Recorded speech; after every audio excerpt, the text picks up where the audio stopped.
అభిమానులంతా ఆసక్తిగా ఎదురుచూసిన పోరు ఏకపక్షంగా సాగింది. సన్ రైజర్స్ హైదరాబాద్ జట్టు తేలిపోయింది. స్ఫూర్తిదాయక ప్రదర్శనతో లీగ్ దశలో టాప్ 2లో నిలిచిన ఆ జట్టు అసలు పోరులో బోల్తా పడింది. విధ్వంసకారులు ట్రావిస్ హెడ్, అభిషేక్ శర్మ బ్యాట్లు మోగపోయిన వేళ క్వాలిఫైర్ 1లో కనీస పోటీ అయినా ఇవ్వకుండానే కోల్కతాకు హైదరాబాద్ తల వంచింది. టేబుల్ టాపర్ కోల్కతాది తిరుగులేని ఆధిపత్యం. స్టార్క్ బంతితో ప్రత్యర్థి పతనాన్ని శాసించగా బ్యాటర్లు యథేచ్ఛగా చెలరేగిపోగా ఏకపక్ష పోరులో సన్ రైజర్స్ను చిత్తుగా ఓడించిన నైట్ రైడర్సు IPL 17 సీజన్లో ఫైనల్స్కు దూసుకువెళ్ళింది. మరో 6.2 ఓవర్లు మిగిలి ఉండగానే మ్యాచ్ ముగిసింది. 2 సార్లు ఛాంపియన్ కోల్కతాకు ఇది 4వ IPL ఫైనల్. IPLలో కోల్కతా నైట్ రైడర్స్ అదిరే ఆట కొనసాగుతుంది. మంగళవారం నాడు క్వాలిఫైర్ 1లో సన్ రైజర్స్ హైదరాబాద్ జట్టుపై 8 వికెట్ల తేడాతో ఘన విజయం సాధించిన KKR జట్టు ఫైనల్లో అడుగుపెట్టింది. మిచెల్ స్టార్క్ 3 వికెట్లు తీసి విజృంభించడంతో మొదట హైదరాబాదు 19.3 ఓవర్లలో 159 పరుగులకి ఆలౌట్ అయింది. హైదరాబాద్ ఇన్నింగ్స్లో రాహుల్ త్రిపాఠి 35 బంతులు 7 ఫోర్లు 1 సిక్స్ తోటి 55 పరుగులు చేయడంతో SRH జట్టు ఆ మాత్రం స్కోరు సాధించగలిగింది. క్లాసన్ 21 బంతులు 3 ఫోర్లు 1 సిక్స్ తోటి 32 పరుగులు, కమిన్స్ 24 బంతులు 2 ఫోర్లు 2 సిక్స్లతోటి 30 పరుగులు చేసి కొంతలో కొంత రాణించారు. ఇక కోల్కతా ఇన్నింగ్స్లో వెంకటేష్ అయ్యర్ 28 బంతుల్లో 5 ఫోర్లు 4 సిక్స్లతోటి 54 పరుగులు చేసి నాట్అవుట్గా నిలవగా, కెప్టెన్ శ్రేయస్ అయ్యర్ 24 బంతుల్లో 5 ఫోర్లు 4 సిక్స్లతోటి 58 పరుగులు చేసి నాట్అవుట్గా నిలిచి వీరిద్దరూ అంటే వెంకటేష్ అయ్యర్, శ్రేయస్ అయ్యర్ అంటే అయ్యర్ల జోడి చెలరేగతంతో లక్ష్యాన్ని కోల్కతా 2 వికెట్లు మాత్రమే కోల్పోయి మరో 38 బంతులు మిగిలి ఉండగానే లక్ష్యాన్ని ఛేదించింది. ఈ మ్యాచ్లో ఓడినా ఫైనల్స్కు చేరడానికి సన్ రైజర్స్ హైదరాబాద్కు మరో అవకాశం ఉంది. Rajasthan Royals, royal Challengers Bengaluru జట్టు మధ్య జరిగే ఎలిమినేటర్ మ్యాచ్లో విజేతతోటి SRH జట్టు క్వాలిఫైర్ 2లో తలపడనుంది. ఇక అసలే స్వల్ప లక్ష్యం, ఆపై కోల్కతా బ్యాటర్లు దూకుడుతోటి మరింత తేలిపోయింది ఆ లక్ష్యం. ఓపెనర్లు గుర్బాజు, నరేన్, ధనాధన్ ఆటతో గట్టిగా పోటీలో నిలవాలనుకున్న సన్ రైజర్స్ ఆశలపై నీళ్లు చల్లినట్లయింది. బ్యాటర్లు ఎడాపెడా బౌండరీలు బాదటంతో కోల్కతా 3 ఓవర్లలోనే వికెట్ నష్టపోకుండా 44 పరుగులతోటి తిరుగులేని స్థితిలో నిలిచింది. తర్వాతి ఓవర్లోనే గుర్బాజ్ను నటరాజన్ అవుట్ చేసినా అది కోల్కతా పరుగుల వేగంపై ఏమాత్రం ప్రభావం చూపలేదు. వెంకటేష్ అయ్యర్, నరేన్ బ్యాట్ జులిపించడంతో స్కోర్ బోర్డు పరుగులు పెట్టింది. 7వ ఓవర్లో నరైన్ను కమిన్స్ అవుట్ చేసినా సన్ రైజర్స్ ఆశలలో ఎలాంటి మార్పు లేదు. వెంకటేష్కు శ్రేయస్ తోడవడంతో స్కోరు వేగం మరింత పెరిగిందే తప్ప తగ్గలేదు. బ్యాటర్లిద్దరూ పోటీపడి బౌలర్లను ఉతకడంతో కోల్కతా ఒడివడిగా లక్ష్యం దిశగా సాగింది. ట్రావిస్ హెడ్ బౌలింగ్లో శ్రేయస్ అయ్యర్ వరుసగా 6, 4, 6, 6తో మ్యాచ్ను ముగించడం విశేషం. వెంకటేష్ అయ్యర్ 28 బంతుల్లో, శ్రేయస్ అయ్యర్ 23 బంతుల్లో అర్ధశతకాలను పూర్తి చేసుకున్నారు. ఈ జంట అభేద్యమైన 3వ వికెట్కు 44 బంతుల్లోనే 97 పరుగులు జోడించింది. ఇక విధ్వంసక ఓపెనర్లు ట్రావిస్ హెడ్, అభిషేక్ శర్మ ఎంత ముఖ్యమో, వారిపై సన్ రైజర్స్ ఎంతగా ఆధారపడి ఉందో మరోసారి రుజువైంది. లీగ్ దశలో పరుగుల వరద పారించిన ఈ ద్వయం అసలు పోరులో తడబడటంతో అంతకుముందు హైదరాబాదు తక్కువ స్కోర్తో సరిపెట్టుకోవాల్సి వచ్చింది. స్టార్క్ తన పదునైన పేస్తో టాప్ ఆర్డర్ను దెబ్బతీసి ఆ జట్టు పతనంలో కీలక పాత్ర పోషించాడు. టాస్ గెలిచి బ్యాటింగ్ ఎంచుకున్న హైదరాబాద్కు ఆరంభం పెద్ద షాక్. 2వ బంతికే హెడ్ను స్టార్క్ బౌల్డ్ చేయగా 2వ ఓవర్లో అభిషేక్ శర్మను అరోరా వెనక్కి పంపాడు. ట్రావిస్ హెడ్ పరుగులేమించేయకుండానే డకౌట్ కాగా అభిషేక్ శర్మ 3 పరుగులు మాత్రమే చేసి అవుట్ అయ్యాడు. అంతే, కోల్కతా రెట్టించిన ఉత్సాహంతో బౌలింగ్ చేస్తూ బ్యాటర్లపై ఒత్తిడి పెంచింది. స్టార్క్ 5వ ఓవర్లో వరుస బంతుల్లో నితీష్ కుమార్ రెడ్డి, షాబాజ్ అహ్మద్లను అవుట్ చేయడంతో సన్ రైజర్స్ హైదరాబాదు 4 వికెట్ల నష్టానికి 39 పరుగులతో కష్టాల్లో కూరుకుపోయింది. మ్యాచ్ కోల్కతా నియంత్రణలోకి వచ్చింది. అయినా ఓ దశలో సన్ రైజర్స్ 159 కన్నా ఎక్కువ స్కోరే చేసేలా కనిపించింది. దానికి కారణం రాహుల్ త్రిపాఠి, క్లాసన్. తీవ్ర ఒత్తిడిని తట్టుకుంటూ కుప్పకూలి స్థితిలో నిలిచిన జట్టును ఆదుకున్న ఈ జంట 62 పరుగుల భాగస్వామ్యంతో ఇన్నింగ్స్ను చక్కదిద్దినాయి. త్రిపాఠి చకచక బౌండరీలు కొడుతూ స్కోర్ బోర్డును నడిపించాడు. అతడికి చక్కని సహకారాన్ని అందించిన క్లాసన్ తాను వీరినప్పుడల్లా బ్యాటు జులిపించడంతో సన్ రైజర్స్ హైదరాబాద్ జట్టు 11 ఓవర్లలో 4 వికెట్ల నష్టానికి 101 పరుగులతోటి కాస్త మెరుగైన స్కోరుపైనే కన్నువేసింది. క్లాసన్ను వరుణ్ అవుట్ చేయడంతో ఇన్నింగ్స్ మళ్లీ గది తప్పింది. వికెట్లు టపటపా పడ్డాయి.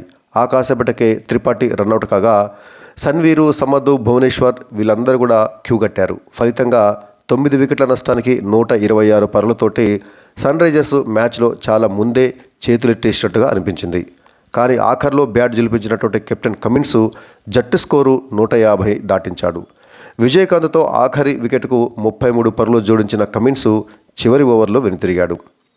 ఇక ఐపీఎల్ వేలంలో స్టార్క్కు పలికిన ధర పెను సంచలనమే రేపింది. కోల్కతా నుంచి అతడు అందుకున్నది ఏకంగా 24,75,00,000. కొన్ని మ్యాచ్ల వరకు అతడు ఈ ధరకు న్యాయం చేస్తున్నాడా అన్న చర్చనే ఎక్కువగా సాగింది. లీగ్ దశలో 12 మ్యాచ్లలో 12 వికెట్లు మాత్రమే తీసినా భారీగా పరుగులు సమర్పించుకున్నాడు. అంటే ఓవర్కి సగటున 11కు పైగా పరుగులు సమర్పించుకున్నాడు. కోల్కతా అంత మొత్తం ఎందుకు పెట్టిందో క్వాలిఫైర్ 1లో అందరికీ అర్థమయ్యే ఉంటుంది. అంతలా విజృంభించాడు మిచెల్ స్టార్క్. ఈ మ్యాచ్ ఏకపక్షం అవ్వడానికి ప్రధాన కారణం మిచెల్ స్టార్కే. పదునైన పేస్ తోటి సన్ రైజర్స్ను బెంబేలెత్తించాడు. కోల్కతా పేస్ దాడిని ఆరంభించిన అతడు తన తొలి 3 ఓవర్లలో 22 పరుగులకే 3 వికెట్లు పడగొట్టి హైదరాబాద్ను చావు దెబ్బతీశాడు. తొలి ఓవర్లో విధ్వంసక ఓపెనర్ ట్రావిస్ హెడ్ను అవుట్ చేసి పరుగుల వేగానికి బ్రేకులు వేసిన స్టార్క్ ఇన్నింగ్స్ 5వ ఓవర్లో నితీష్ కుమార్ రెడ్డి, షాబాజ్లను అవుట్ చేసి సన్ రైజర్స్ను కష్టాల్లోకి నెట్టాడు. ఆ దెబ్బతో హైదరాబాద్కు తక్కువ స్కోర్తో సరిపెట్టుకోవాల్సి వచ్చింది. ఫలితంగా కోల్కతా పని తేలికైంది. ఫైనల్కు ముందు స్టార్క్ ఫామ్ అందుకోవడం అనేది నైట్ రైడర్స్కు గొప్ప సానుకూల అంశమే. ఇక ఈ మ్యాచ్ స్కోర్ బోర్డు విషయానికి వచ్చినట్లయితే టాస్ గెలిచి తొలుత బ్యాటింగ్ చేపట్టిన సన్ రైజర్స్ హైదరాబాద్ జట్టు 19.3 ఓవర్లలోనే 159 పరుగులకి ఆల్అవుట్ అయింది. ఆ జట్టు ఓపెనర్ ట్రావిస్ హెడ్ 2 బంతులు ఎదుర్కొని పరుగులేమీ చేయకుండానే స్టార్క్ బౌలింగ్లో డకౌట్ కావడం జరిగింది. మరో ఓపెనర్ అభిషేక్ శర్మ 4 బంతులు ఎదుర్కొని కేవలం 3 పరుగులు మాత్రమే చేసి వైభవ్ అరోరా బౌలింగ్లో రసల్కి క్యాచ్ ఇచ్చి అవుట్ అయ్యాడు. ఈ టోర్నీలో ఎస్ఆర్హెచ్ ఓపెనర్లు ట్రావిస్ హెడ్, అభిషేక్ శర్మ విజృంభించిన తీరు అందరికీ తెలిసిందే. వాస్తవానికి ఎస్ఆర్హెచ్ జట్టు ప్లేఆఫ్స్కు చేరిందంటే వీరిద్దరి విధ్వంసక బ్యాటింగే ప్రధానమైన కారణం. ఇక 3వ స్థానంలో వచ్చినటువంటి రాహుల్ త్రిపాఠి ఈ ఎస్ఆర్హెచ్ ఇన్నింగ్స్లో టాప్ స్కోరర్గా ఉన్నాడు. 35 బంతులు ఎదుర్కొన్నటువంటి త్రిపాఠి 7 4 1 6 తోటి 55 పరుగులు చేసి రన్అట్ అయ్యాడు. ఇక 4వ స్థానంలో బ్యాటింగ్ వచ్చినటువంటి నితీష్ కుమార్ రెడ్డి 10 బంతులు ఎదుర్కొని 1 4 తోటి 9 పరుగులు మాత్రమే చేసి స్టార్క్ బౌలింగ్లో గుర్బాజ్కి క్యాచ్ ఇచ్చి అవుట్ అయ్యాడు. ఇక షాబాజ్ అహ్మద్ తను ఎదుర్కొన్నటువంటి తొలి బంతికే స్టార్క్ బౌలింగ్లో బౌల్డ్ అయ్యి డకౌట్ కావడం జరిగింది. క్లాసన్ 21 బంతులు ఎదుర్కొని 3 4 1 6 తోటి 32 పరుగులు చేసి వరుణ్ చక్రవర్తి బౌలింగ్లో రింకు సింగ్ క్యాచ్ ఇచ్చి అవుట్ అయ్యాడు. ఇక అబ్దుల్ సమద్ 12 బంతులు ఎదుర్కొని 2 సిక్స్లతోటి 16 పరుగులు చేసి హర్షిత్ రాణా బౌలింగ్లో శ్రేయస్ అయ్యర్కి క్యాచ్ ఇచ్చి అవుట్ అయ్యాడు. సన్వీర్ సింగ్ తను ఎదుర్కొన్నటువంటి తొలి బంతికి నరేన్ బౌలింగ్లో బౌల్డ్ అయి డకౌట్ కావడం జరిగింది. ఇక కెప్టెన్ కమిన్స్ 24 బంతులు ఎదుర్కొని 2 4 2 సిక్స్లతోటి 30 పరుగులు చేసి రసెల్ బౌలింగ్లో గుర్బాజ్కి క్యాచ్ ఇచ్చి అవుట్ అయ్యాడు. భువనేశ్వర్ 4 బంతులు ఎదుర్కొని పరుగులేమీ చేయకుండానే వరుణ్ చక్రవర్తి బౌలింగ్లో ఎల్బీడబ్ల్యూగా డకౌట్ కావడం జరిగింది. ఇంకా వివేకాంత్తో 5 బంతులు ఎదుర్కొని 7 పరుగులు చేసి నాట్అవుట్గా నిలవడంతో ఎస్ఆర్హెచ్ జట్టు 19.3 ఓవర్లలో 159 పరుగులకే ఆల్అవుట్ అయింది. ఇక కోల్కతా బౌలర్లలో మిచెల్ స్టార్క్ అద్భుతమైనటువంటి బౌలింగ్ను ప్రదర్శించాడు. 4 ఓవర్లలో 34 పరుగులు మాత్రమే ఇచ్చినటువంటి స్టార్క్ 3 కీలకమైన వికెట్లు తీసి సన్ రైజర్స్ హైదరాబాద్ జట్టును కోలుకోలేని దెబ్బతీశాడు. ఇక వరుణ్ చక్రవర్తి 4 ఓవర్లలో 26 పరుగులు మాత్రమే ఇచ్చి 2 వికెట్లు తీయగా వైభవ్ అరోరా, హర్షిత్ రాణా, నరైన్, రసెల్ వీళ్ళందరూ తలా 1 వికెట్ తీయడం జరిగింది. అంటే కేకేఆర్ బౌలర్లు అందరూ సమిష్టిగా రాణించారు. బౌలింగ్ వేసిన ప్రతి ఒక్కళ్ళు వికెట్ తీశారు. ముఖ్యంగా వరుణ్ చక్రవర్తి కానీ, హర్షిత్ రాణా కానీ పరుగులను బాగా నియంత్రించడం జరిగింది. అంటే స్టార్క్ ఎస్ఆర్హెచ్ బ్యాటింగ్ వెన్ను విరిస్తే మిగతా వాళ్ళంతా సావు దెబ్బ తీశారని చెప్పాలి. ఇక 160 పరుగుల విజయ లక్ష్యంతో బ్యాటింగ్ దిగినటువంటి కేకేఆర్కు ఓపెనర్లు గుర్బాజ్, నరైన్ అదిరిపోయి ఆరంభించారు. గుర్బాజ్ 14 బంతులు ఎదుర్కొని 2 4 2 సిక్స్లతోటి 23 పరుగులు చేసి నటరాజన్ బౌలింగ్లో వేస్కాంత్కు క్యాచ్ ఇచ్చి అవుట్ అయ్యారు. మరొక ఓపెనర్ ఈ టోర్నీలో విధ్వంసకమైన ఆట తీరుతోటి ప్రత్యర్థులను బెంబేలిస్తున్నటువంటి నరైన్ 16 బంతుల్లో 4 4లతోటి 21 పరుగులు చేసి కమిన్స్ బౌలింగ్లో వేస్కాంత్కు క్యాచ్ ఇచ్చి అవుట్ అయ్యాడు. ఇక శ్రేయస్ అయ్యర్ 25 బంతులు ఎదుర్కొని 5 4 4 సిక్స్లతోటి 51 పరుగు చేసి నాట్అవుట్గా నిలవగా కెప్టెన్ శ్రేయస్ అయ్యర్ 24 బంతులు ఎదుర్కొని 5 4 4 సిక్స్లతోటి 58 పరుగులు చేసి నాట్అవుట్గా నిలిచారు. అంటే అయ్యగారులు ఇద్దరు కలిసి కేకేఆర్కు విజయాన్ని అందించారు. దీంతో కేకేఆర్ 13.4 ఓవర్లలోనే 2 వికెట్లు కోల్పోయి 164 పరుగులు చేసి 8 వికెట్ల తేడాతోటి ఘన విజయాన్ని సాధించింది. ఇక ఎస్ఆర్హెచ్ బౌలర్లలో ప్యాట్ కమిన్స్, నటరాజన్ వీరిద్దరూ చెరో వికెట్ తీశారు. ఇక మిగతా బౌలర్ అందరూ కూడా దాదాపుగా తేలిపోయారు. నటరాజన్ పర్వాలేదనిపించాడు. ఓవర్కి 7.3 చొప్పున పరుగులు ఇచ్చినప్పటికీ ఇక మిగతా వాళ్ళందరూ పరుగులు కూడా భారీగా సమర్పించుకోవడంతో ఎస్ఆర్హెచ్కు ఘోరమైన ఓటమి తప్పలేదు. ఈ మ్యాచ్లో ఎస్ఆర్హెచ్ ఓడిపోయిన మరొక అవకాశం ఉంది. క్వాలిఫైర్ 2 మ్యాచ్లో ఆడేటటువంటి అవకాశం ఉంది. మరి ఆ మ్యాచ్లోనైనా గెలిచి ఫైనల్స్కు చేరుతుందేమో చూడాలి.